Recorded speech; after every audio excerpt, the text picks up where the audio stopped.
ജീവിതത്തിൽ പ്രയാസങ്ങൾ വരുമ്പോൾ, പ്രതിസന്ധികൾ വരുമ്പോൾ, അവന് മനപ്രയാസം വരുമ്പോൾ അവന് ചെയ്യേണ്ടത് എന്താണ്? അങ്ങോട്ടും ഇങ്ങോട്ടും മാറിയിട്ട് അവന് സഞ്ചരിക്കണം. അല്ലെങ്കിൽ അതിനെ അവഗണിച്ചുകൊണ്ട് അതിന്റെ മുകളിലൂടെ പോകാൻ അവന് കഴിയണം. അല്ലാതെ ആ പ്രതിസന്ധി തീരട്ടെ, മനപ്രയാസം തീരട്ടെ, ഞാൻ ജീവിക്കാമെന്ന് കരുതിയിട്ട് അടച്ചുമൂടിയ റൂമിനകത്ത് കയറിയിരിക്കലല്ല പെങ്ങള്. അത് ഒരിക്കലും മാറില്ല. ഈ ഭൗതിക ലോകത്തൊരിക്കലും മാറില്ല. മനപ്രയാസം മാറുന്ന ഒരേ ഒരു സ്ഥലമേ ഉള്ളൂ. എവിടെയാണെന്നറിയോ? അത് ചവറയിലെ നിന്റെ വീടല്ല, ചവറയിലെ നിന്റെ മാർക്കറ്റല്ല, ചവറയിലെ നിന്റെ ഹോസ്പിറ്റലല്ല, ചവറയിലെ നിന്റെ ഒരു സ്കൂളല്ല, ചവറയിലെ വിദ്യാഭ്യാസ സ്ഥാപനങ്ങളല്ല, അല്ലെങ്കിൽ നിനക്ക് കൗതുകം പകരുന്നതായ കടലിന്റെ തിരമാലകളെ എണ്ണുന്ന കരയിലല്ല. എവിടെയാണ് മനക്ലേശമില്ലാത്ത, മനപ്രയാസമില്ലാത്ത സ്ഥലമെന്നറിയോ? ഒരേ ഒരു സ്ഥലം മാത്രമേ ഉള്ളൂ. ഏതാ? എന്റെ ചവറയിലെ പ്രിയപ്പെട്ട സഹോദരങ്ങൾക്ക് അറിയുമോ ആ സ്ഥലം ഏതാണ് എന്ന്? അള്ളാഹുവിന്റെ വിശുദ്ധ ഖുർആനിൽ കാണാ, ഒരു മനുഷ്യന് സ്വർഗത്തിലേക്ക് കടന്നു പോയാ ആ മനുഷ്യൻ അവിടെ എത്തിയിട്ട് പറയുന്ന വാക്കെന്തെന്നറിയോ? ഖാലൂ വഖാലുൽ ഹംദുലില്ലാഹ് അല്ലദീ അദ്ഹബ അന്നൽ ഹസൻ ഇന്ന റബ്ബനാ ലഗഫൂറുൻ ശകൂർ. അല്ലാഹു പറയുകയാണ്, സ്വർഗ്ഗനിവാസികൾ കൈകൊണ്ട് തൊട്ടാൽ പൊട്ടിച്ചിരിക്കുന്ന മണിവീണ കമ്പികളുടെ നാദം കൊണ്ട്, മുഖരിതമായ സൽസബീലിന്റെ തസ്നീമിന്റെ ഒരു കണ്ണും കണ്ടിട്ടില്ലാത്ത നയനാനന്ദകര, ഒരു കാതും കേട്ടിട്ടില്ലാത്ത കർണാനന്ദകര, ഒരു ഹൃദയത്തിൽ ഇന്ന് വരെ ഉദിക്കാത്ത ഹൃദ്യമായ പടച്ചവന്റെ സ്വർഗമുണ്ടല്ലോ. ആ സ്വർഗത്തിലേക്ക് അവനെ പ്രവേശിച്ചു കഴിഞ്ഞാൽ ആ സ്വർഗത്തിന്റെ സുന്ദരമായ പർദീസയിൽ മട്ടുപ്പാവിൽ ഇരുന്നിട്ട് അവനെ പറയുന്ന വാക്കേതാ? അല്ലദീ അദ്ഹബ അന്നൽ ഹസൻ. അല്ലാഹു എന്റെ ദുഃഖങ്ങളൊക്കെ മാറ്റി തന്നിരിക്കുകയാ, എന്റെ പ്രയാസമൊക്കെ അല്ലാഹു മാറ്റി തന്നിരിക്കുകയാണ്. സഹോദരങ്ങളെ, മനസ്സിന് പ്രയാസം മാറുന്ന ഒരേ ഒരു സ്ഥലമേ ഉള്ളൂ. അത് അല്ലാഹു നമുക്ക് തരുന്ന സ്വർഗമാണ്. അല്ലാഹു നമുക്ക് തരുന്ന സ്വർഗമാണ്. ആ സ്വർഗത്തിലെത്തണമെങ്കിൽ മരിക്കണം പ്രിയപ്പെട്ടവരെ. മരിക്കുന്നത് വരെ നമ്മൾ പ്രയാസത്തിൽ തന്നെയാകെ സംശയമില്ല. അതുകൊണ്ടാണ് അല്ലാഹു പറഞ്ഞത്, ഇന്നൽ ഇൻസാന ലഖദ് ഖലഖനൽ ഇൻസാന ഫീ കബദ്. മനുഷ്യനെ പ്രയാസത്തിലാണ് അല്ലാഹു പടച്ചിട്ടുള്ളത്. അല്ലാഹു പടച്ചത് പ്രയാസത്തിലാണ്. മനപ്രയാസം ഉണ്ടാക്കിയെടുക്കല അല്ലാഹു ചെയ്യുന്നത്. ഞാൻ ഒരു ചെറിയ ചിന്തിക്കാൻ വേണ്ടി ഞാൻ ഒരു കാര്യം പറയട്ടെ. ആർക്കാ ദിവ്യഗർഭം ഉണ്ടായത്? ആർക്കാ? ക്വിസ് പ്രോഗ്രാമിൽ ചോദിക്കുമ്പോൾ എഴുതി വെക്കും, ഇതേപോലെ ഒരു ഷീൽഡ് കൊടുക്കും. ആർക്കാ? വാപ്പയില്ലാതെ ജനിച്ച കുട്ടിയാരാ? ഭർത്താവില്ലാതെ ഗർഭിണിയായതാരാ? ആര്? കാവ്യമാധവന? ആരെന്ന് പറയാൻ? ഭർത്താവില്ലാതെ ഗർഭിണിയായ പെണ്ണേതാ? പറഞ്ഞോ? മറിയം ബീവി റളിയല്ലാഹു തആല അൻഹയ്ക്ക് അല്ലാഹു എന്താ ചെയ്തത്? സാധാരണ ചവറയിലെ ഒരു സ്ത്രീയെ പോലെ തന്നെ ഗർഭകാലം ഉണ്ടാക്കി, അല്ലേ? എങ്ങനെ ഗർഭിണിയായത്? ജിബ്രീൽ അലൈഹിസ്സലാമിനെ അയച്ചു. ആ ജിബ്രീൽ അലൈഹിസ്സലാമിന്റെ മാധ്യമത്തിൽ റൂഹ് ഊതിയിട്ട് ഗർഭിണിയായതല്ലേ? ഇത്രയും കഴിവുള്ള പടച്ചോന് ഒരൊറ്റ സെക്കൻഡ് കൊണ്ട് മറിയം ബീവി ഗർഭിണിയായി. അടുത്ത സെക്കൻഡില് ഈസാ നബിയെ ജന്മം നൽകി. അടുത്ത നിമിഷം ഈസാ നബി സംസാരിച്ചു. എങ്കിലും ലോകത്ത് മറിയം ബീവി ഇത്രയും വലിയ അപവാദത്തിന്റെ വാക്കുകൾ കേൾക്കേണ്ടി വരുമായിരുന്നോ? പറ. മറിയം ബീവി ഒരു സെക്കൻഡ് കൊണ്ട് ഗർഭിണിയായി. അടുത്ത സെക്കൻഡിൽ പ്രസവിച്ചെങ്കിൽ ഇത്രയും പ്രശ്നം ഉണ്ടാവുമായിരുന്നോ? ആളുകൾ പറയും, വല്ലാത്ത അത്ഭുതം തന്നെ ഇത്. മറിയം വല്ലാത്ത അത്ഭുത പെണ്ണ് തന്നെയാണ്, മറിയം ബീവി വല്ലാത്ത അത്ഭുതം തന്നെയാണ് എന്ന് പറഞ്ഞിട്ട് ആളുകളെ മുഴുവനും സ്തുതി പാടുമായിരുന്നു, ആളുകളെ പിന്നാലെ കൂടുമായിരുന്നു. ഈ മറിയം ബീവി റളിയല്ലാഹു അൻഹയെ എന്തുകൊണ്ടാണ് അല്ലാഹു തആല 9 മാസം 10 ദിവസം അവര് ഗർഭം ധരിച്ച് വേദനയോടെ നൊന്ത് പ്രസവിച്ചു. ആ പ്രസവം നടത്തി. ആ കുഞ്ഞ് പിന്നീട് സംസാരിച്ചു. ഇതൊക്കെ ഉണ്ടാക്കിയത് എന്തിനാണ്? മറിയം ബീവി റളിയല്ലാഹു അൻഹയ്ക്ക് അല്ലാഹു തആല മനപ്രയാസം കൊടുത്തു. അവസാനം അവര് പറഞ്ഞില്ലേ, യാ ലൈതനി മിത്തു ഖബല ഹാദാ വ കുന്തു നസിയ മൻസിയ, പടച്ചോനെ ഞാൻ പെട്ടെന്നങ്ങ് മരിച്ചു പോയിരുന്നെങ്കിൽ കൊള്ളാമായിരുന്നു. ഇതൊന്നും കേൾക്കുകയും വേണ്ട, ഇതൊന്നും അറിയാൻ വേണ്ട, ആളുകളുടെ ഈ അപവാദ പ്രചരണങ്ങളിൽ നിന്ന് ഞാൻ രക്ഷപ്പെട്ടേനെ എന്ന് മറിയം ബീവിക്ക് പറയേണ്ടി വരുവോളം അല്ലാഹു പ്രയാസം കൊടുത്തു. എന്തിനാ? ലോകത്ത് മനുഷ്യർക്ക് അല്ലാഹു പ്രയാസം കൊടുക്കും. അപ്പൊ നമ്മൾ എന്താ ചെയ്യേണ്ടത്? അല്ലാഹുവിന്റെ മുമ്പിൽ നമ്മൾ പറയേണ്ടത് ലാ ഇലാഹ ഇല്ലാ അന്ത സുബ്ഹാനക ഇന്നി കുന്തു മിനൽ ളാലിമീൻ. ഇത് തന്നെയാണ് സഹോദരങ്ങളെ നമ്മൾ പറയേണ്ടത്. ഒരിക്കലും നമ്മളല്ലാതെ അല്ലാഹുവിനെ കുറ്റം പറയുകയോ പരിഭവം പറയുകയോ ഒന്നും നമ്മൾ ചെയ്യാൻ പാടില്ല. ഹബീബായ നബി തങ്ങൾ എങ്ങനെയായിരുന്നെന്നറിയോ? അല്ലാഹുവിന്റെ പ്രിയപ്പെട്ട പ്രവാചകനെ ഏത് രീതിയിലാണ് ഒരു പ്രയാസം വരുമ്പോ നേരിട്ടതെന്നറിയോ? അത് തന്നെയാണ് നമുക്ക് മാതൃക, അത് തന്നെയാണ് നമ്മുടെ മുന്നിലുള്ള പരിഹാരം, അത് തന്നെയാണ്. പ്രതിസന്ധികൾ വരുമ്പോൾ അല്ലാഹുവിന്റെ റസൂൽ സഹാബത്തിനെ പഠിപ്പിക്കുകയാണ്. സഹാബാ ദഅവത്തു ദിന്നൂനി ഇദാ ഇദ്ദഅ വഹുവ ഫിൽ ബത്നിൽ ഹൂത്ത്. അല്ലാഹുവിന്റെ റസൂൽ പറയുകയാണ്, അല്ലയോ സഹാബത്തെ, ദഅവത്തു ദിന്നൂൻ, യൂനുസ് നബി അലൈഹിസ്സലാമിന്റെ ദുആ ഉണ്ടല്ലോ, പ്രാർത്ഥനയുണ്ടല്ലോ, ഇത് ദഅ, അദ്ദേഹം ദുആ ചെയ്തത് എവിടെ വെച്ചാണെന്നറിയോ? വഹുവ ഫീ ബത്നിൽ ഹൂത്ത്. മഹാനായ യൂനുസ് നബി അലൈഹിസ്സലാം മത്സ്യത്തിന്റെ ഉദരത്തിനകത്ത് കിടന്ന് അല്ലാഹുവിനോട് കരങ്ങൾ നീട്ടിയത് അറിയില്ലേ സഹാബാ? ആ ദുആ നിങ്ങൾ പഠിച്ചാൽ, ആ ദുആ ഫഇന്നഹു ലം യദഅ ബിഹാ, ആരൊരാൾ അതുകൊണ്ട് ദുആ ചെയ്യുന്നുവോ അല്ലാഹുവിന്റെ റസൂൽ പറയുന്നു, ഇല്ലാ ഇസ്തജാബല്ലാഹ്, ഇല്ലാ ഇസ്തജാബല്ലാഹ്, അല്ലാഹു തീർച്ചയായും അവന് ഉത്തരം കൊടുക്കുന്നതാ. സഹാബത്ത് ചോദിച്ചല്ലോ, നബിയെ, ഈ യൂനുസ് നബി അലൈഹിസ്സലാം 3 ഗർത്തങ്ങളുടെ ഉള്ളറകളിൽ, 3 നിഗൂഢതകളുടെ ഉള്ളറകളിൽ മത്സ്യത്തിന്റെ ഉദരമാകുന്ന ഒരിരുള് അല്ല പറഞ്ഞതെന്താണ്? വനാദാ ഫിൽ ളുലുമാ, 3 ഇരുളുകളിൽ കിടന്നുകൊണ്ടാണ് യൂനുസ് നബി വിളിച്ചത്. 1 മത്സ്യത്തിന്റെ ഉദരമാകുന്ന ഇരുള്, 2 കടലിന്റെ അടിത്തട്ടാകുന്ന ഇരുള്, 3 നിശയുടെ നിശബ്ദതയാകുന്ന ഇരുള്. ഈ 3 ഇരുളിന്റെ ഉള്ളറകളിൽ കിടന്നുകൊണ്ട് യൂനുസ് നബി അലൈഹിസ്സലാം വിളിച്ചു പറഞ്ഞ പ്രാർത്ഥന, ഈ പ്രാർത്ഥനയാണ്. അല്ലാഹു ഉത്തരം കൊടുത്തു, പ്രയാസം മാറ്റിക്കൊടുത്തു. മത്സ്യം എന്ന കരയിൽ അതിനെ തുപ്പിവെക്കുകയാണ്. അല്ലാഹുവിന്റെ പ്രവാചകൻ സല്ലല്ലാഹു അലൈഹി വസല്ലം ഇത് പറഞ്ഞപ്പോ ആർക്ക് പ്രയാസം വന്നാലും അല്ലാഹു ഇത് പറഞ്ഞാൽ സമാധാനം കൊടുക്കുമെന്ന് പഠിപ്പിക്കുമ്പോ സഹാബത്ത് ചോദിച്ചു, യാ റസൂലല്ലാഹ്, ഇത് യൂനുസ് നബിക്ക് മാത്രമുള്ളതാണോ? അത് ലോകത്തുള്ള എല്ലാവർക്കും അല്ലാഹു സമാധാനം നൽകുമോ? പ്രയാസം മാറ്റിക്കൊടുക്കുമോ? ആ സമയത്താണ് മഹാനായ നബി തങ്ങൾ പറഞ്ഞത്, അല്ല പറഞ്ഞത് യൂനുസിനെ രക്ഷപ്പെടുത്തി എന്ന് മാത്രമല്ലല്ലോ, അല്ലാഹു പറഞ്ഞത് എന്താണ്? ഫസ്തജബ്നാ ലഹു വനജൈനാഹു മിനൽ ഗം, മനപ്രയാസത്തിൽ നിന്ന് യൂനുസിനെ നാം രക്ഷപ്പെടുത്തി എന്ന് മാത്രമല്ല, വകദാലിക നുൻജിൽ മുഅ്മിനീൻ, കേരള സംസ്ഥാനത്തിലെ കൊല്ലം ജില്ലയിലെ ഈ ചവറയിലെ നിങ്ങൾക്കും അല്ലാഹു മനപ്രയാസം മാറ്റിത്തരുന്നതാണ്. അതുകൊണ്ട് മുടങ്ങണ്ട. ഞാൻ ആ ഭാഗം അവസാനിപ്പിക്കാൻ, സമയം കൂടി പോവാൻ.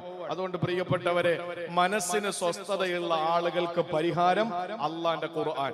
ഈ പരിഹാരം കാണാതെ ഖുർആനും കയ്യിൽ വെച്ചുകൊണ്ട് നടക്കുന്നവനെ കാണുമ്പോ അജബുത്തു, എനിക്ക് അത്ഭുതമാണെന്നൊരു വലിയ അദ്ദേഹത്തിന്റെ പ്രസംഗമധ്യ പറയാൻ. ഇവിടുന്ന് നിങ്ങൾ പോയി നേരെ ചവറയിലെത്തി. ആ ചവറ നാഷണൽ ഹൈവേയിൽ നിൽക്കുമ്പോൾ ഒരു വലിയ തിരക്കും വലിയ ട്രാഫിക് ജാമും ഒക്കെ നിങ്ങൾ കണ്ടു. എന്താ പ്രശ്നമെന്നറിയാൻ വേണ്ടിയിട്ട് കുറച്ച് പ്രവർത്തകർ അങ്ങോട്ട് പോകുമ്പോ ഒരു വലിയ ടാങ്കർ ലോറി ബ്രേക്ക് ഡൗൺ ആയി കിടക്കാൻ, വണ്ടി 1 ഇഞ്ച് അങ്ങോട്ട് നീങ്ങുന്നില്ല. ആളുകളെല്ലാം കൂടി ഇവിടുന്ന് വാഹനം ഏകദേശം നമ്മുടെ നീണ്ടകര വരെ നീണ്ടിരിക്കുന്നു. ഇങ്ങോട്ട് വാഹനം ഏകദേശം കന്നേറ്റി പാലം വരെ നീണ്ടിരിക്കുന്നു. ആ നിലയിൽ ഇരുഭാഗങ്ങളും റോഡ് ബ്ലോക്കായി ഒരൊറ്റ ടാങ്കർ ലോറി കാരണം. ഡ്രൈവറോട് ചോദിച്ചു, എന്താ പ്രശ്നം, നിങ്ങൾ എങ്ങോട്ടായി പോകുന്നത്? ഞാൻ ഒരു പമ്പിലത്തേക്ക് ഡീസലും കൊണ്ടുപോകുന്ന വഴിയാണ്. ഒരു പെട്രോൾ പമ്പില് ഡീസൽ പമ്പില് ഞാൻ ഡീസൽ നിറയ്ക്കാൻ വേണ്ടി പോകുന്ന ടാങ്കറാണ്. എന്താ പ്രശ്നം? വണ്ടി സ്റ്റോപ്പാകാൻ കാരണം എന്താ? ഈ എണ്ണ തീർന്നു പോയി.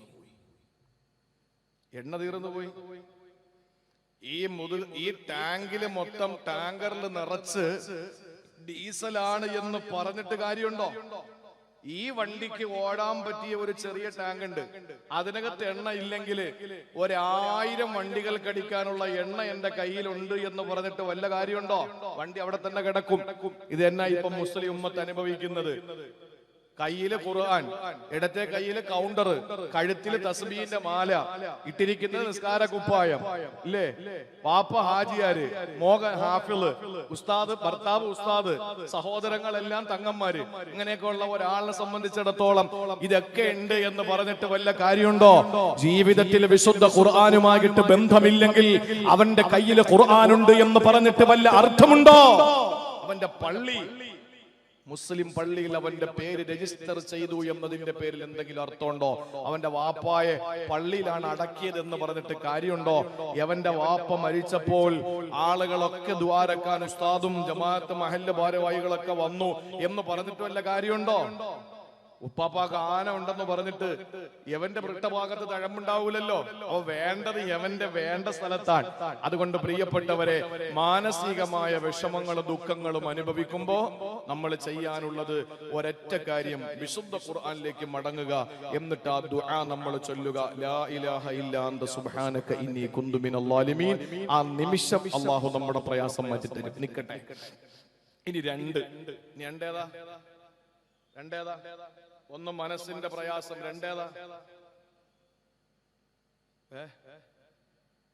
രണ്ടാമത്തേത് അവൻ നേരിടുന്ന ഏറ്റവും വലിയ പ്രശ്നം ശാരീരികമായ രോഗങ്ങളാണ്. അസുഖമില്ലാത്ത ആരുണ്ട്? ഞാൻ മെനിങ്ങാന്ന് പ്രസംഗിച്ചത് കണ്ണൂർ ജില്ലയിലാണ്. കണ്ണൂർ ജില്ലയിൽ മാക്കോൽ പീടിക എന്ന് പറയുന്ന ഒരു പ്രദേശത്താണ് ഞാൻ പ്രസംഗത്തിന് പോയത്. പ്രസംഗം കഴിഞ്ഞ് തിരിച്ചു വരുന്ന ദിവസം ഒരു സഹോദരനെ, ഒരു സാധുവായൊരു സഹോദരനെ, അദ്ദേഹം എന്നെ കാണാൻ വേണ്ടി വന്നു. അദ്ദേഹത്തിന്റെ രോഗം, അദ്ദേഹത്തിന് ദഹനശേഷി നഷ്ടപ്പെട്ടു പോകുന്ന, ദഹിക്കാൻ വേണ്ടി കഴിക്കുന്ന ഭക്ഷണം ദഹിപ്പിക്കാൻ വേണ്ടിയിട്ട് മെഡിസിൻ ഉപയോഗിക്കേണ്ടി വരുന്ന ഒരു ദുരവസ്ഥ. ഞാൻ ഡോക്ടർ പറഞ്ഞു കണ്ടിന്യൂ മരുന്ന് കഴിക്കണം, എന്തെങ്കിലും കഴിച്ചാൽ ആ ഭക്ഷണം ഒന്ന് ദഹിപ്പിക്കാൻ വേണ്ടിയിട്ട് മരുന്ന് കൂടി കഴിക്കേണ്ടി വരുന്നൊരവസ്ഥ. അദ്ദേഹം പറയാണ്, ഉസ്താദെ 1500, 2000, 1000 ഈ കണക്കിന് ഞാൻ ഓട്ടോ ഓടിയിട്ട് ഞാൻ കഷ്ടപ്പെട്ട് ഓടും. എന്നിട്ട് എന്റെ മക്കൾക്ക്, ഞാൻ എന്റെ ഭാര്യയ്ക്ക് എന്റെ സന്തോഷമായിരുന്നു എന്റെ ജീവിതം. പക്ഷെ ഇപ്പോൾ ഒരു മാസം എനിക്ക് നല്ല എമൗണ്ട് 10,000, 15,000 രൂപ എനിക്ക് ചികിത്സയ്ക്ക് മരുന്നിന് വേണ്ടി വരുന്നു പ്രതിമാസം. ആ മരുന്ന് കണ്ടെത്താൻ ഞാൻ കഷ്ടപ്പെടുകയാണ്. അങ്ങനെയൊക്കെ പ്രയാസങ്ങൾ അനുഭവിക്കുന്ന സഹോദരങ്ങൾ നമ്മുടെ മുമ്പിലുണ്ട്. 1000-ൽ ഒരാൾക്കുണ്ടാകുന്ന അസുഖം. അമ്മക്കൊക്കെ എന്താ അസുഖം ഉള്ളത്? അമ്മക്കുള്ള അസുഖം ഷുഗർ. എല്ലാവരും അടിച്ചു കയറ്റിയിട്ട് ഷുഗർ പിടിച്ചിരിക്കുക, അല്ലേ? പാവപ്പെട്ടവന് ആളുകൾക്ക് ഡോക്ടറെ കാണാൻ വേണ്ടി പോകുന്ന പണക്കാരനോട് ഡോക്ടർ പറയുന്നത് എന്താ? ഒന്നും കഴിക്കരുത്. രാവിലെ ഒരു ചപ്പാത്തി, ഉച്ചയ്ക്ക് ഒരു പിടി ചോറ്, അത്ര നിർബന്ധമാണെങ്കിൽ കഴിച്ചോ. രാത്രി ഒന്നും കഴിക്കരുത്, ഒരു വെള്ളരിക്ക മാത്രം കഴിച്ചോളാനാ പറയുന്നത് ഉള്ളവന്റെ അടുത്ത്. ഇല്ലാത്തവൻ ആശുപത്രിയിൽ പോയ ഡോക്ടർ പറയുന്നത് എന്താ? രാവിലെ ഒരു ഗ്ലാസ് പാല്, 3 നേന്ത്രപ്പഴം. ഉച്ചക്ക് വയറ് നിറച്ച് ചോറ് തിന്നണം, പറ്റുമെങ്കിൽ ഒരു ഗ്ലാസ് ഓട്സ് കൂടെ കുടിച്ചോ. രാത്രി നന്നായിട്ട് നല്ല ഭക്ഷണം കഴിക്കണം. ഇത് ആരോടാ പറയുന്നത്? എലിവശം വാങ്ങിച്ച് തിന്നാൻ ഗതിയില്ലാത്തവരോട് ഡോക്ടർ പറയുന്നത് ഇഷ്ടം പോലെ കഴിക്കണമെന്ന്. ഉള്ളവനോട് പറയുന്നത് എന്താ? ഒരൊറ്റ സാധനം കഴിക്കാൻ പാടില്ല എന്ന്. തിരുവനന്തപുരത്ത് നിങ്ങൾ വാ, മ്യൂസിയത്തിന്റെ ആ ഗ്രൗണ്ടിൽ ഓടുന്ന ചില ആളുകളെ നിങ്ങൾക്ക് കാണാം. അവിടെ ഓടുന്ന എല്ലാ ആളുകളും വയറ് കുറയ്ക്കാൻ വേണ്ടി ഓടുകയാണ്. അതേസമയം അവിടെ നിന്ന് ഒരു 2 കിലോമീറ്റർ മാറിയ ചാല കമ്പോളം, അവിടെ കുറെ ആളുകൾ ഓടുന്ന കാണാം. അത് വയറ് നിറയ്ക്കാൻ വേണ്ടിയിട്ടാണ്. ഇപ്പുറത്ത് വയറ് കുറയ്ക്കാനും അപ്പുറത്ത് വയറ് നിറയ്ക്കാനും വേണ്ടി ആളുകൾ ഓടിക്കൊണ്ടിരിക്കുന്ന ലോകത്ത് ശാരീരികമായി നമ്മൾ ഇന്ന് അനുഭവിക്കുന്ന അസുഖങ്ങളൊക്കെയും നമ്മളുടെ അമിതമായ ഭക്ഷണം, അമിതമായ നമ്മുടെ മറ്റുപയോഗങ്ങളുടെ പേരിൽ നമുക്കുണ്ടായ അസുഖങ്ങളാണ്. പക്ഷേ ഗതികേട് കൊണ്ട് അല്ലെങ്കിൽ ഗത്യന്തരമില്ലാതെ ആയിരക്കണക്കിന് ആളുകൾ, 1,00,000 പേരിൽ ഒരാൾക്ക് വരുന്ന അസുഖം. ഞാൻ ഇപ്പോഴും ഓർക്കുന്നത്, കൊല്ലങ്ങൾക്ക് മുമ്പ് ഒരു വേദിയിൽ ഞാൻ പ്രസംഗത്തിന് കയറാൻ പോകുന്നതിന് മുമ്പ് ഭക്ഷണം കഴിക്കാൻ പോയ വീട്ടിൽ ഒരു മതപണ്ഡിതൻ, അദ്ദേഹം വന്നിട്ട് പറഞ്ഞു, ഉസ്താദേ, എന്റെ മകന് വേണ്ടി എല്ലാ സദസ്സിലും നിങ്ങൾ ദുആ ചെയ്യണം. ആ മകന് അള്ളാഹു കൊടുത്ത രോഗം എന്താണെന്നറിയോ? എന്ത് രോഗമാ? ശരീരത്തിൽ ചൊറിച്ചില്. നമ്മൾ പറയും അത്രേ ഉള്ളോ, അതിപ്പോ അങ്ങോട്ട് മാന്തിയാ പോരെ, ചൊറിഞ്ഞാ പോരെ, വിഷയം തീരൂലേ? അദ്ദേഹം പറയുന്നു, രാത്രി ഞാനും എന്റെ ഭാര്യയും അലാം വെച്ചിട്ട് ടൈം ഷിഫ്റ്റ് ചെയ്തിട്ട് ടൈം ടേബിൾ വെച്ചിട്ടാ ഞങ്ങൾ ഈ ഉണർന്നിരുന്നിട്ട് മോൻ ഇങ്ങനെ ചൊറിഞ്ഞു കൊടുക്കുന്നത്. ശരീരത്തിന് എപ്പോഴും അവന് ചൊറിച്ചിലാണ്, ആരെങ്കിലും ഇങ്ങനെ ചൊറിഞ്ഞു കൊടുക്കണം.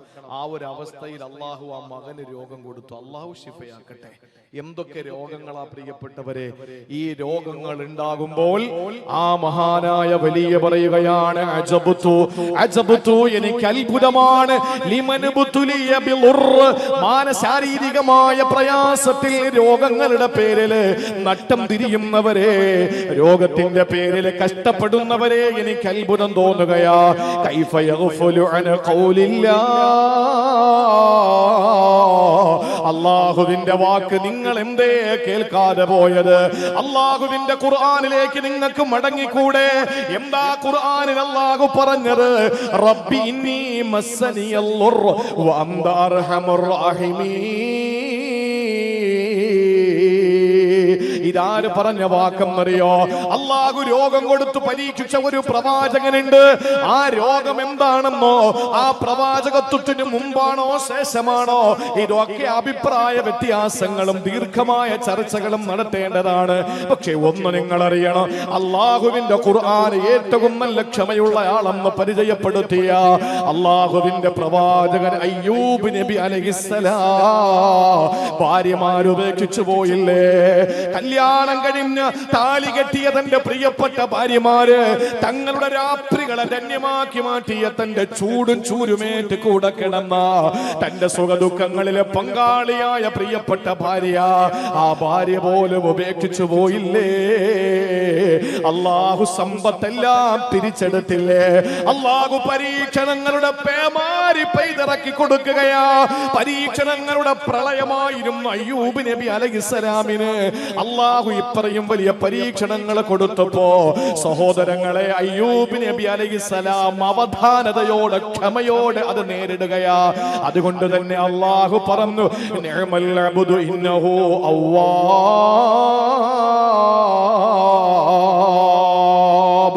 ഏറ്റവും കൂടുതൽ ക്ഷമയുള്ള മനുഷ്യനാണ് അയ്യൂബ് നബി അലൈഹിസ്സലാം. അയ്യൂബ് നബി അലൈഹിസ്സലാം ക്ഷമയുള്ള ആളാണ്.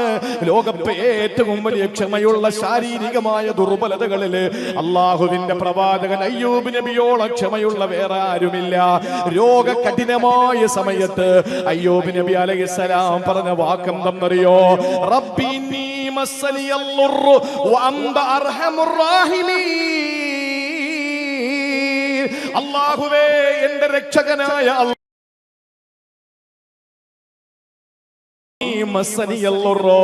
എനിക്കിതാ ശാരീരികമായ രോഗങ്ങൾ എന്നെ പിടികൂടിയിരിക്കുകയാ.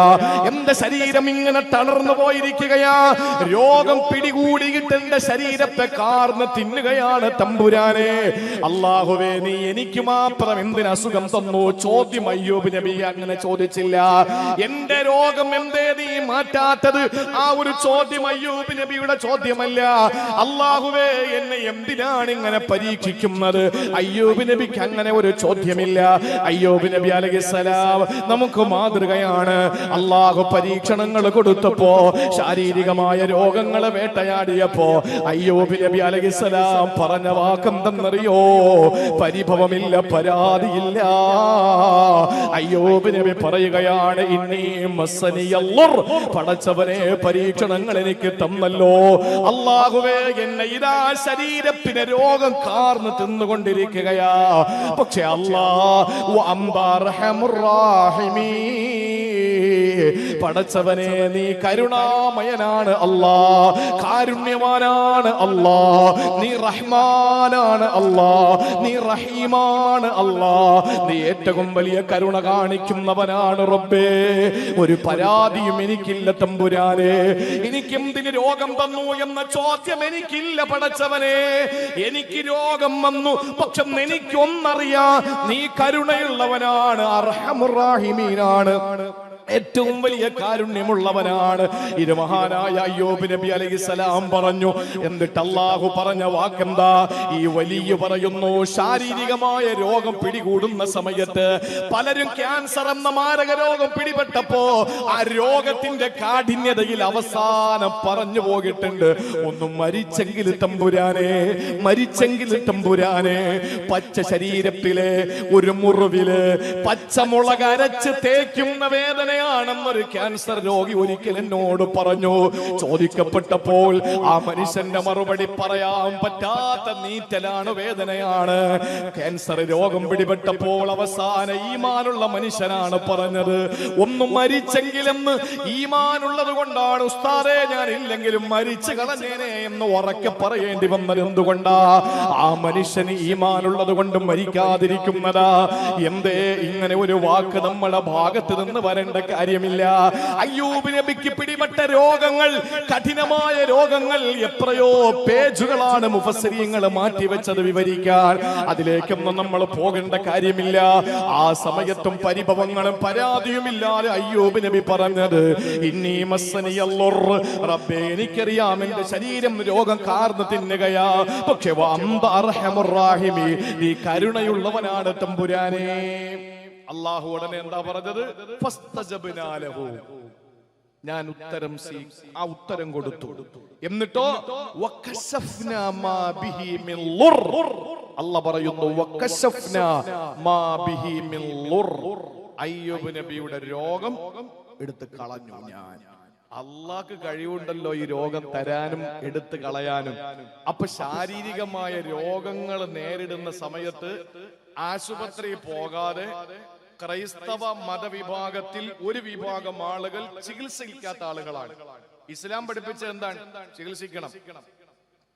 ഞാൻ എന്നാ ഇൻഷാ അല്ലാഹ് ഇന്നു മുതൽ ഷുഗർ വന്നാലും പ്രഷർ വന്നാലും അസുഖം ഏത് വന്നാലും ക്യാൻസർ വന്നാലും അറ്റാക്ക് വന്നാലും ഇൻഷാ അല്ലാഹ് ഞാൻ ഈ ദുആ ചൊല്ലിക്കോളാം, റബ്ബി ഇന്നി മസ്സനിയൽ ദുർറു വഅന്ത അർഹമുർ റഹീമീൻ, പറഞ്ഞു തീരുന്നുമ്പോ മരിക്കും.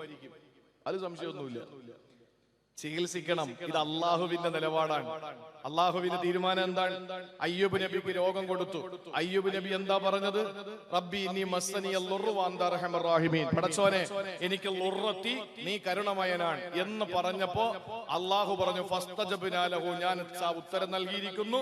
വകശഫ്നാ മാ ബിഹി മിൻ ളുർ, നിങ്ങളുടെ അസുഖം ഞാൻ മാറ്റിയിരിക്കുന്നു എന്ന് പറഞ്ഞിട്ട് അള്ളാഹു തആല അസുഖം അങ്ങ് ഇങ്ങനെ എടുത്തുകൊണ്ടങ്ങ് പോയതല്ല. അയ്യൂബ് നബിയോട് അള്ളാഹു പറഞ്ഞു ഉർകുദു ബിരിജ്ലിക്, കാലുകൊണ്ട് നിലത്തടി, കാലുകൊണ്ട് നിലത്തടിക്ക് നബിയെ. അള്ളാഹു അവന്റെ പണി അല്ല ചെയ്യുന്നുണ്ട്, പക്ഷെ അള്ളാഹു മുസബ്ബിബുൽ അസ്ബാബാണ്. അയ്യൂബ് നബിയോട് പറഞ്ഞു കാലുകൊണ്ട് നിലത്തടിക്ക്, നിലത്തടിച്ചു. വെള്ളം ഉറവ പൊട്ടി ഒഴുകി.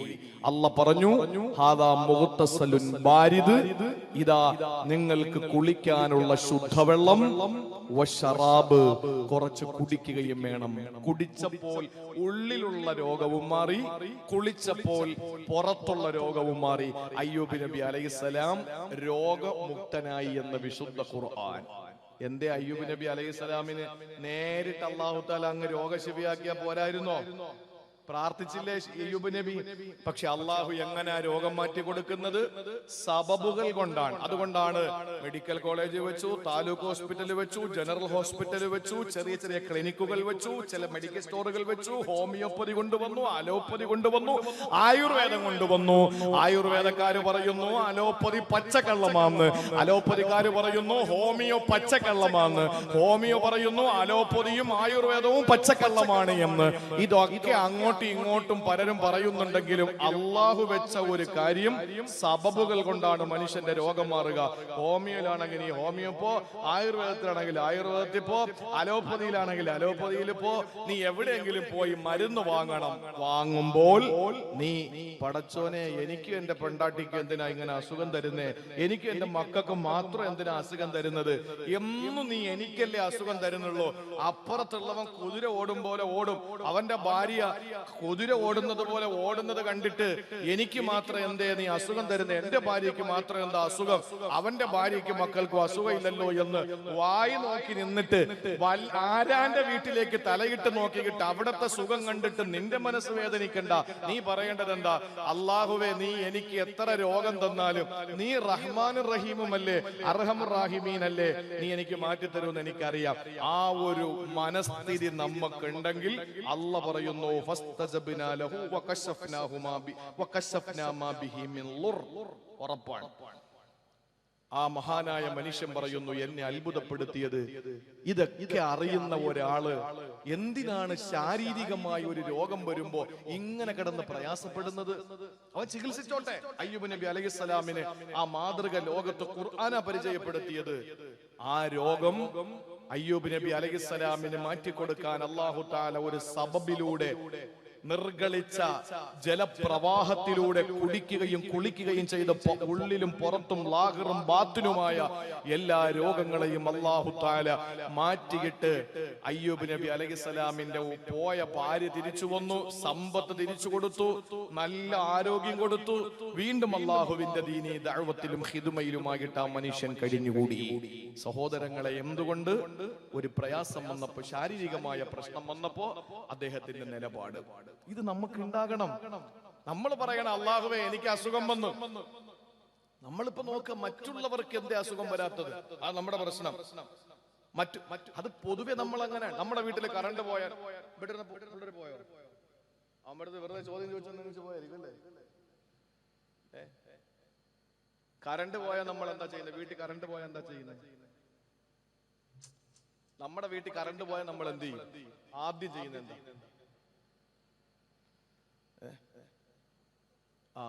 നിങ്ങൾ പിന്നെ സ്ഥിരം വാഴ കേൾക്കുന്നില്ലേ?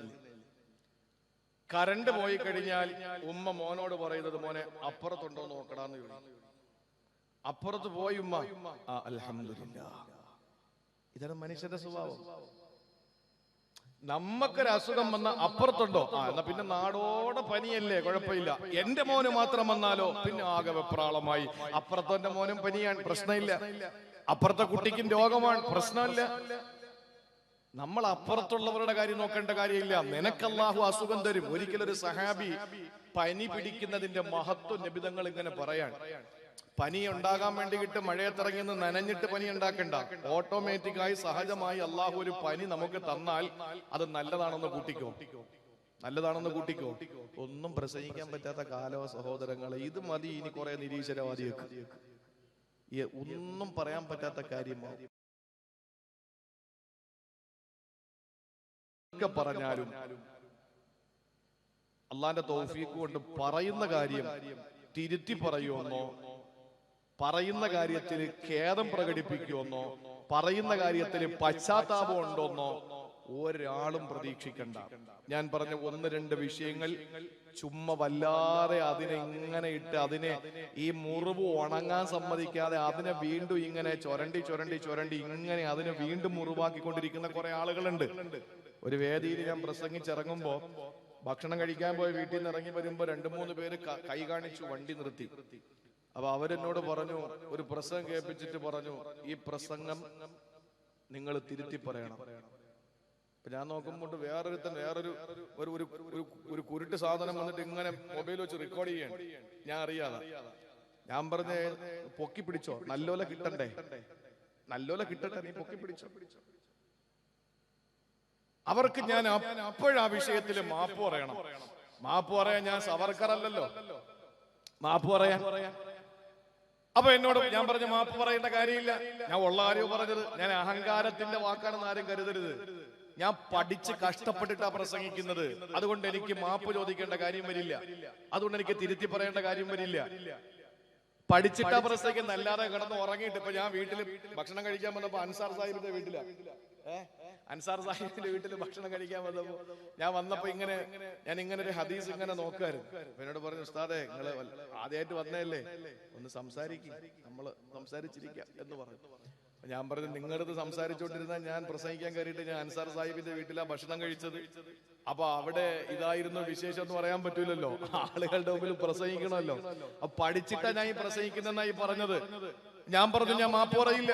അപ്പൊ എന്നോട് പറഞ്ഞു, എന്നാ പിന്നെ വഴി തടയേണ്ടി വരും. അപ്പൊ എന്റെ കൂടെ ഉള്ളവരോട് പറഞ്ഞു, എന്നാ പിന്നെ ഒന്ന് കാണട്ടെ എന്ന് പറഞ്ഞു.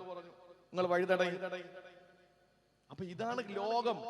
ഇങ്ങനെ കാത്തിരിക്കാൻ വേറെ ഒരു കാരണങ്ങളും ഇല്ല. ഞാൻ പറഞ്ഞു വന്ന വിഷയം എന്തെന്ന് ചോദിച്ചാൽ, എന്റെ പ്രിയപ്പെട്ട സഹോദരങ്ങളെ, നമുക്ക് രോഗങ്ങൾ വരുന്ന സമയത്ത് നമ്മൾ ചെയ്യേണ്ട കാര്യങ്ങൾ അള്ളാഹുവിന്റെ ഖുർആൻ നമ്മുടെ മുന്നിൽ പഠിപ്പിച്ചു തന്നിട്ടുണ്ട്. അത് ഞാൻ പ്രസംഗിക്കുന്നത് വിശ്വാസികളോടാണ് എന്റെ പ്രസംഗം. എക്സ് മുസ്ലിമിന്റെ ആളുകൾക്ക്, നിരീശ്വരവാദികൾക്ക്, അല്ലെങ്കിൽ ഇത് ഉൾക്കൊള്ളാൻ കഴിയാത്ത മുസ്ലിം നാമധാരികൾക്ക്, അല്ലെങ്കിൽ മുസ്ലിം നാമം പേറുന്നവർക്ക്, അല്ലെങ്കിൽ മറ്റ് ഇതര സമുദായത്തിലെ നല്ലവരല്ലാത്ത ചില കീടങ്ങൾക്ക് ഈ വിഷയത്തിൽ നിങ്ങൾക്ക് പൊള്ളേണ്ട നോവേണ്ട കാര്യങ്ങളൊന്നുമില്ല. ഞാൻ പ്രസംഗിക്കുന്നത് ഖുർആൻ വിശ്വാസികളോടാണ്. അതുകൊണ്ട് തന്നെ നിങ്ങൾക്ക് അസുഖം വന്നാൽ നിങ്ങൾ ചെയ്യേണ്ടത് എന്താ? ചികിത്സിക്കണം. അത് അയ്യൂബ് നബി അലൈഹിസ്സലാമിന്റെ മാതൃകയായി ഖുർആൻ നമ്മളെ പരിചയപ്പെടുത്തിയതാണ്. ഒപ്പം നമ്മുടെ പ്രാർത്ഥന ഒരിക്കലും നഷ്ടപ്പെടുത്തി കളയരുത്. അല്ലാതെ അസുഖം വന്നു, മെഡിക്കൽ സ്റ്റോറിൽ നിന്ന് മരുന്ന് വാങ്ങിച്ചു കുറയുന്നില്ല, അത് കഴിഞ്ഞിട്ട് തൊട്ടടുത്ത ക്ലിനിക്കിൽ പോയി മാറുന്നില്ല, അടുത്ത താലൂക്ക് ഹോസ്പിറ്റലിൽ പോയി മാറുന്നില്ല, ജനറൽ ഹോസ്പിറ്റലിൽ പോയി മാറുന്നില്ല, മെഡിക്കൽ കോളേജിൽ പോയിട്ട് മാറുന്നില്ല, സൂപ്പർ സ്പെഷ്യാലിറ്റിയിൽ പോയിട്ട് മാറുന്നില്ല. അവസാനം അത് ക്യാൻസർ ആണെന്ന് വിധി എഴുതി, അല്ലെങ്കിൽ മറ്റേതെങ്കിലും മാരക രോഗമാണെന്ന് വിധി എഴുതി വീട്ടിലേക്ക് തിരിച്ചു വന്നു. കോലായിൽ കിടക്കുന്ന കസേരയിൽ ഉമ്മറത്ത് ഇങ്ങനെ ചാരിയിരുന്നു. ഇങ്ങനെ വീശിയിട്ടൊക്കെ നമ്മൾ പറയുന്ന ഒരു വാക്കുണ്ട്, ഇനിയെല്ലാം പടച്ചോന്റെ കയ്യിൽ. മെഡിക്കൽ സ്റ്റോറിൽ മെഡിസിൻ എടുത്ത് കൊടുക്കാൻ നിൽക്കുന്നവന്റെ വില പോലും ഈ പടച്ചോനി കൊടുക്കുന്നില്ല. അത് പാടില്ല. ചികിത്സിക്കണം. അത് നമുക്ക് ഇസ്ലാം കൽപ്പിച്ചതാണ്. പക്ഷെ അതിനു വേണ്ടി ഇറങ്ങുമ്പോ നമ്മൾ പറയണം, എനിക്ക് രോഗമാണ് തമ്പുരാനെ, പ്രയാസമാണ് പടച്ചവനെ, പ്രശ്നമാണ്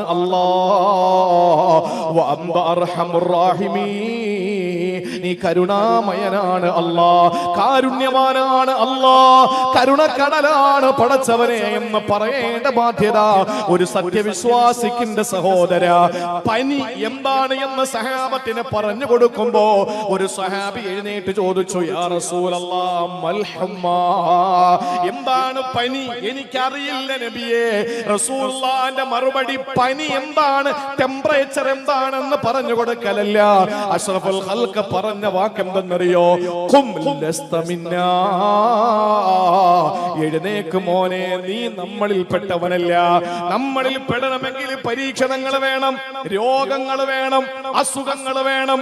സഹോദരങ്ങളെ, രോഗങ്ങൾ കഠിനമാകുന്ന സമയത്ത് ചിലപ്പോ പെട്ടെന്നങ്ങ് മരിക്കും.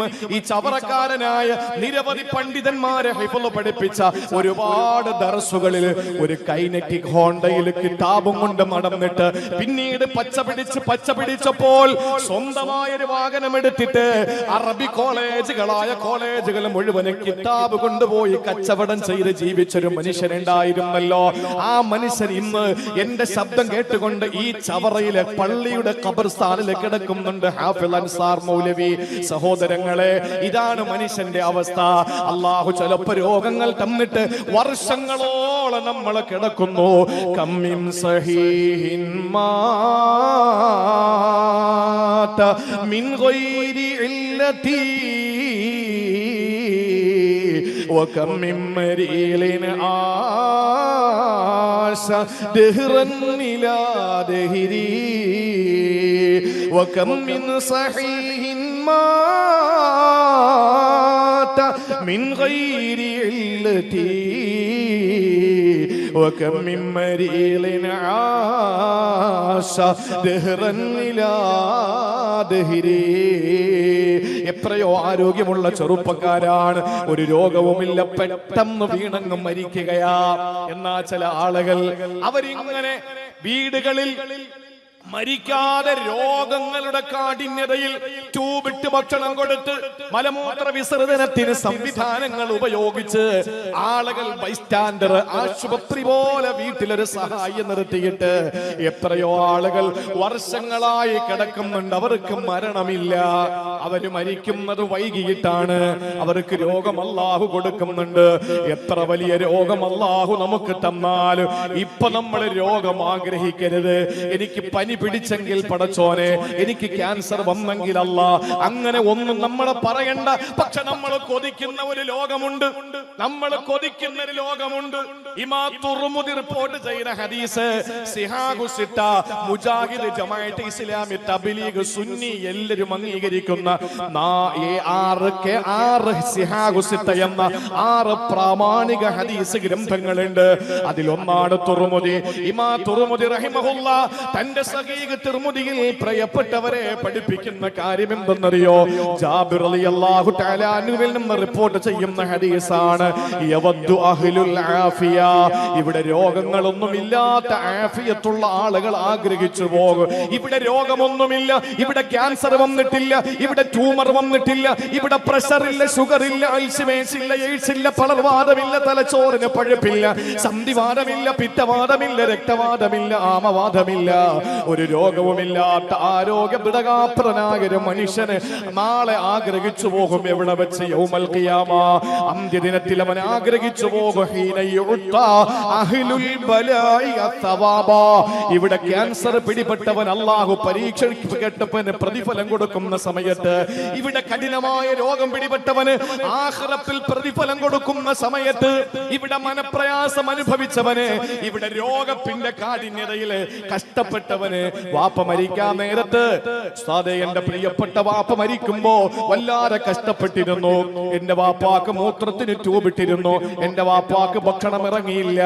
എന്തിന് സങ്കടപ്പെടണം, എന്തിന് വിഷമിക്കണം? ആ വാപ്പ അപ്പോൾ അനുഭവിച്ച കുറച്ചു വേദനകളുണ്ട്. പക്ഷേ അള്ളാഹുവിന്റെ റസൂല് പറയുന്നു, ആഖിറത്തിൽ വരുമ്പോ യൗമുൽ ഖിയാമയിൽ അള്ളാഹുവിന്റെ ഹബീബ് പറയുകയാ, ഇവിടെ ആഫിയത്തോടെ ജീവിച്ച ആളുകൾ ആഗ്രഹിച്ചു പോകും. അത്രേ എപ്പോഴാണ്? അള്ളാഹു ഇവിടെ പരീക്ഷിക്കപ്പെട്ടവന് അള്ളാഹു പ്രതിഫലം കൊടുക്കുമ്പോൾ, അള്ളാഹു അങ്ങനെ പരീക്ഷിച്ച ഒരുപാട് ആളുകളുണ്ട്. ഇന്നലെയും ഒരു സഹോദരി വന്നിട്ട്, കണ്ണൂർ വെച്ച് ഒരു ഉമ്മ വന്നിട്ട് പറഞ്ഞു, ഉസ്താദേ, എന്റെ ഭർത്താവിന് ക്യാൻസർ ആയിരുന്നു, സഹിക്കാൻ പറ്റുന്നില്ല. ഞാൻ പറഞ്ഞു, എന്താ സഹിക്കാൻ പ്രശ്നം? എന്റെ ഉമ്മയുടെ തല ഓപ്പറേഷൻ കഴിഞ്ഞു, ഓപ്പൺ സർജറിയാണ്. അതിനുശേഷം എന്റെ ഉമ്മയുടെ കാല് സർജറി ചെയ്തു, 53 സ്റ്റിച്ച് ഉണ്ടായിരുന്നു.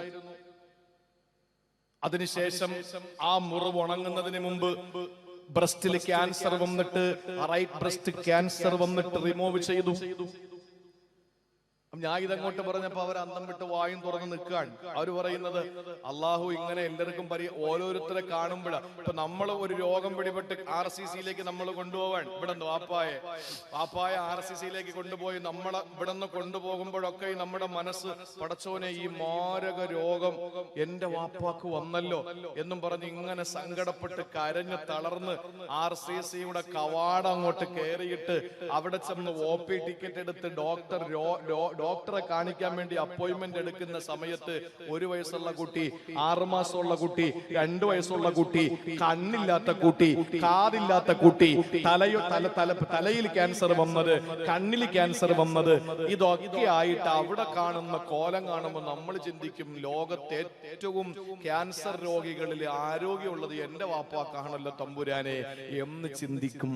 ആശുപത്രിയിൽ പോയാൽ ഇവിടെ രോഗമില്ലാതെ ആരോഗ്യം അള്ളാഹു കൊടുത്ത ആളുകൾ ആഖിറത്തിൽ ചെന്നിട്ട്, ക്യാൻസർ രോഗികൾ അവിടെ വരിയായി വരൂ എന്ന് അള്ളാഹു വിളിച്ചിട്ട് അവർക്ക് അങ്ങോട്ട് പ്രതിഫലം അങ്ങോട്ട് കൊടുക്കുമ്പോ, ഇവിടെ ഒരു അസുഖവും വരാത്ത ആളുകൾ ചിന്തിക്കും, ആഗ്രഹിക്കും, ഇത് എന്റെ വാക്കല്ല, 7 ആകാശത്തിന്റെ മുകളിൽ സപ്തവാനങ്ങൾക്ക് മുകളിൽ നിന്ന് സർവശക്തന്റെ വാക്കുകൾ കിട്ടാതെ ഒരക്ഷരം പോലും 23 വർഷക്കാലത്തെ ജീവിതത്തിനിടയിൽ മിണ്ടാത്ത മഹാനായ നബി മുഹമ്മദ് മുസ്തഫ സല്ലല്ലാഹു അലൈഹി വസല്ലമ തങ്ങൾ പറയാണ്, പ്രവാചകൻ ഹബീബായ നബി തങ്ങൾ പറയാണ്, ആഖിറത്തിൽ യൗമുൽ ഖിയാമയിലെ അന്ത്യദിനത്തിൽ ഒരു മനുഷ്യന്, ഇവിടെ ആരോഗ്യത്തോടെ കഴിഞ്ഞ മനുഷ്യര് അവിടെ വന്നിട്ട് അള്ളാഹു രോഗികൾക്ക് പ്രതിഫലം കൊടുക്കുന്നത് കാണുമ്പോ, പടച്ചവനെ ലൗ അന്ന ജുലൂദഹും കാനത്ത് കുരിലത്ത് ബിൽ ഫിദ്ദുനിയാ ബിൽ മഖാരിലി, കത്രിക കൊണ്ട് എന്റെ ശരീരം ഭൂമിയിൽ വെച്ച് ഇങ്ങനെ കത്രിക്കപ്പെട്ടിരുന്നെങ്കിൽ എന്ന് കൊതിച്ചു പോകുമെന്ന് നബി മുഹമ്മദ് മുസ്തഫ. അല്ലാഹുവേ, എനിക്ക് ചെറിയൊരു സർജറി അല്ല, എനിക്കൊരു ഇഞ്ചക്ഷൻ അല്ല, എന്റെ ശരീരം കത്രിക കൊണ്ട് ഇങ്ങനെ വെട്ടി വെട്ടി വെട്ടി വെട്ടി വെട്ടി വെട്ടി വെട്ടി എന്റെ ശരീരത്തിന്റെ മാംസളമായ ഭാഗങ്ങൾ മുഴുവനും വെട്ടി വെട്ടി നുറുക്കിയിരുന്നെങ്കിൽ എത്രയോ നന്നായിരുന്നു. ഇത്രയും പ്രതിഫലം ഇവിടെ ഉണ്ടോ എന്ന് നമ്മൾ കൊതിക്കും നാളെ ഖിയാമത്ത് നാളിൽ എന്ന് ഇന്നേ വരെ കളവ് പറയാത്ത നബി മുഹമ്മദ് മുസ്തഫ. ഫലസ്തീനിലെ പൊന്നുമക്കൾ പടഞ്ഞു വീഴുമ്പോൾ, ഫലസ്തീനിലെ പാവപ്പെട്ട പൊന്നുമക്കൾ, കൈയില്ലാത്ത മക്കൾ, കബന്ധമായ മക്കൾ, ചോരയിൽ കുളിച്ചു കിടക്കുന്നവർ, കണ്ണ് ബോംബ് വെച്ച് തകർക്കപ്പെട്ടവർ, സയനിസ്റ്റുകളാൽ കൊല്ലപ്പെട്ടവർ, 10,500 വരുന്ന പാവപ്പെട്ട ഫലസ്തീനികൾ കൊല്ലപ്പെട്ടത് അമേരിക്കയുടെ മച്ചമ്പിയായ ഇരുളിന്റെ സന്തതിയായ ജൂത പിശാചുക്കളിലൂടെ, ഇസ്രയേലിന്റെ പട്ടാളക്കാരിലൂടെ ക്രൂരമായി കൊല്ല ചെയ്യപ്പെട്ട പാവപ്പെട്ട ഫലസ്തീൻ മക്കൾ പെടഞ്ഞ് 5000-ഓളം 4000-ൽ ചില്ലുവാനം മക്കൾ മരിച്ചപ്പോൾ, ആ പ്രിയപ്പെട്ട മക്കൾ പെടഞ്ഞു വീഴുന്നത് കണ്ടിട്ട് നെഞ്ചു പൊട്ടി കരയുന്ന ഉമ്മമാര് ഒരു നിമിഷം അവർ മാറിയിട്ട്, എന്റെ മകൻ അല്ലാഹുവിന്റെ റഹ്മത്തിലേക്ക്, ഇന്ദക്കലയില റഹ്മത്തില്ല, അല്ലാഹുവിന്റെ കാരുണ്യത്തിലേക്ക് എന്റെ മകനെ അപ്രയായി എന്ന് പറഞ്ഞിട്ട് സ്വയം ആശ്വസിക്കുന്നത് കരുണയില്ലാത്തവരായത് കൊണ്ടല്ല, അവർക്കൊരു പ്രതീക്ഷയുണ്ട് നാളെ പരലോകം.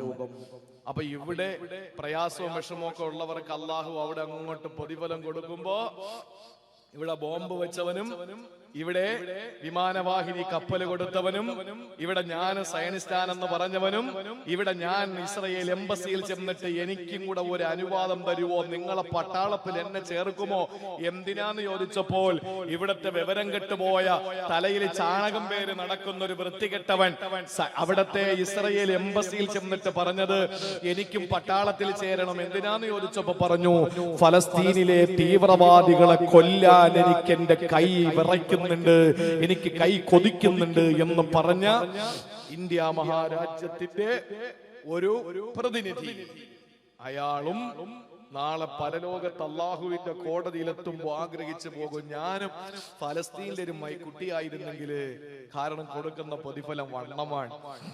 അതുകൊണ്ട് ആരും കരുതണ്ട, പടച്ചവനെ നീ എനിക്ക് അസുഖം താ അല്ലാ, അങ്ങനെ ദ്വാരക്കണ്ട. അള്ളാഹു നമുക്ക് രോഗങ്ങളിൽ നിന്ന് കാവല് നൽകട്ടെ.